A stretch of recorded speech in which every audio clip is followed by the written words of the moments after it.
Speaking also of the X-Men, you are credited with introducing a greater depth of emotion to comics characters, specifically during your original tenure with the X-Men, but not just with the X-Men, with all of the characters you've created. What prompted you to move in that direction with comic books? Nothing prompted me to move in it. It seemed perfectly natural. If I'm going to write characters, I want them to be relevant to the audience. The way to make them relevant, because this is the sort of thing that I like to read myself, is to make them people that the audience can relate to. Situations that they might encounter in their own lives, behavior that they might experience happening around them. It's just because these people are absurd enough to wear skin-tight costumes and save the universe doesn't make them any less real.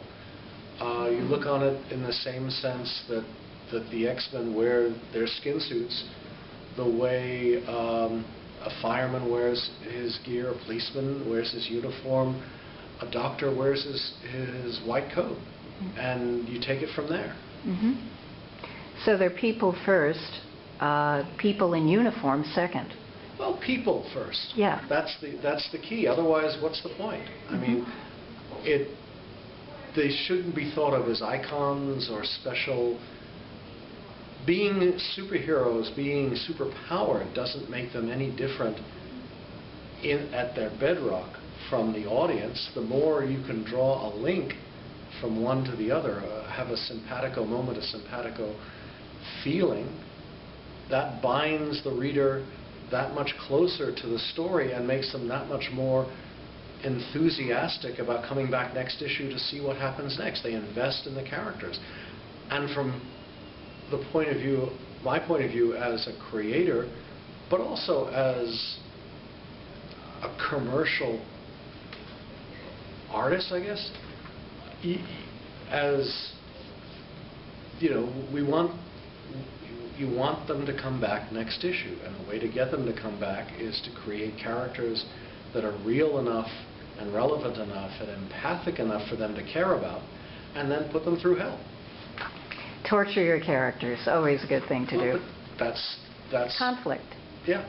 Exactly. That's why you go from chapter to chapter in a book. You want to see what happens next. That's the essence, for example, of George Martin's Game of Thrones. Game of Thrones. You create a huge clutch of characters. You bond with some, you don't bond with others. But you essentially want to see what happens next, and that carries you on through book after book after book after book. You mentioned earlier that you started out in prose. And how did your work in prose before you started working in comics influence your writing of comics? And now that you're going back in another direction, how did your work in comics influence the way you're writing your prose now? Well, I think part of the influence is that working in prose starts one thinking in terms of three-dimensional character. You want someone who relates on a real basis to the reader, and you do that by making them as real as possible. What comics does, and what I think a lot of people don't think about or perhaps forget, is that you try to do that in shorthand, and extremely abbreviated shorthand. I mean, you've only got essentially in a standard comic book 100 images from page 1 to page 22 to tell your story. Therefore, you try to convey every word you put on the page, every image you ask the penciler to create stands in for 5 or 10 minutes of action in a film. And you learn how to pare the story down to its fundamental essentials, and then throw them out of the reader and get going on your journey. The trick in terms of bouncing back to prose is to take that economy of scale and flesh it out without sacrificing the efficiency, the cleanliness of the storytelling,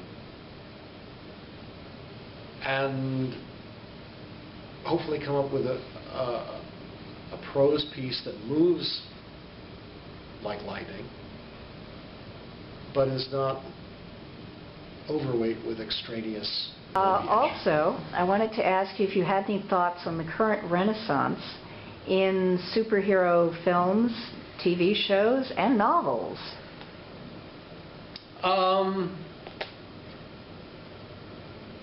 There are like 5 different answers to it. The first one is the more the merrier. The second one is way cool. The third one is, I think, Phil Dick's description of 90% of everything is not as positive as you might want to think.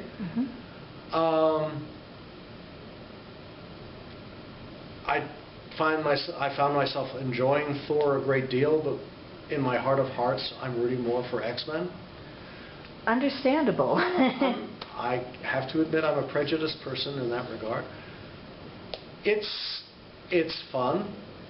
The challenge with comic films built around comics characters is the same as the challenge of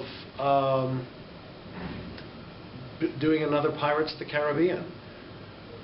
How can you present it in a way, or another Transformers for that matter? How can you present a story, 2 hours, 2.5 hours, whatever, in a way that gathers in the audience and gives them enjoyment for their time and their money?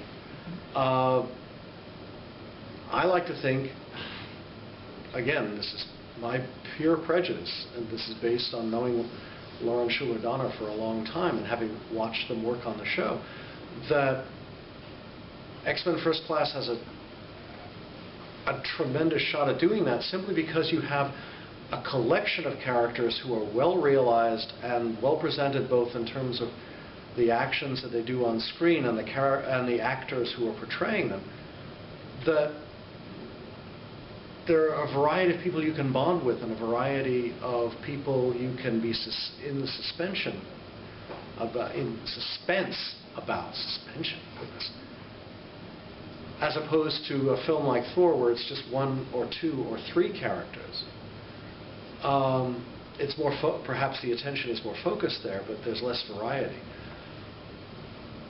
Again, it's a matter of judging, of sitting for your 2 hours and drawing conclusions when it's done. Fingers are crossed, hope for the best, and I can't wait to see what happens next. In this case, every week it'll be a little bit of excitement. Absolutely. That pretty much brings us to the end of this interview, but I do want to ask, where can your fans find you on the web? I have a Facebook page where I often natter on about the silliest things, as I'm doing now. And I have a Facebook, and I have a fan page where I list the upcoming appearances, interviews, connections with other sites, and such like, that you can keep track of what I'm doing and where I'm going. Basically, enter Chris Claremont in the search bar, and it should take you there. Very cool. I thank you so much for talking with me today, and thank you, readers, for joining us at buzzymultimedia.com.